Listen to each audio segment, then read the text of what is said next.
In December 2019, we talked to Western governments about the possibility of this virus. In June 2019, we talked about the possibility that the CCP would use biological and chemical weapons to attack the Hong Kong movement and the West. We have made such warnings repeatedly in May, June, July, and October 2019. Later, everyone discovered that in the Hong Kong movement, many tear gas weapons used by the so-called police and the so-called public security weapons contained a large number of chemical weapons, as well as the rape, murder, and brutality of the black police of the CCP.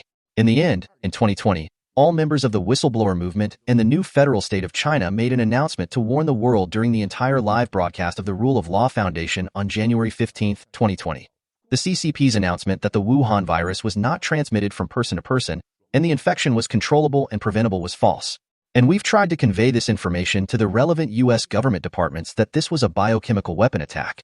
Later, together with Mr. Bannon and all our colleagues, we announced to the world the truth that this virus came from the CCP Wuhan lab, including the truth about deaths.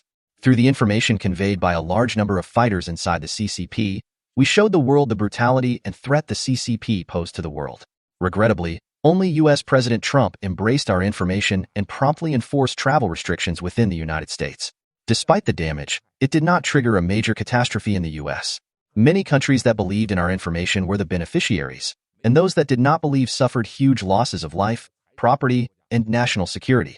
When we looked back for the past year's revelation by the new federal state of China, we have spread the truth through evidence in various media channels, while facing the suppression, demonization, and even politicization from the so-called traditional media and so-called technology giants in the West, and various interest groups in the economic and political circles that are colluded with the CCP, and even threatening our lives, to stop and prevent us from telling the Western world the truth about the biological weapons, the virus, created by the CCP and the harm to Hong Kong people's human rights. The new federal state of China and the whistleblower movement have always insisted on showing and telling the West the truth that we will establish peaceful relations between the Chinese people and the West, and tell the world that the CCP is not the same as the Chinese people. The CCP cannot represent the Chinese people, and the Chinese people are the biggest victims of all the CCP's actions.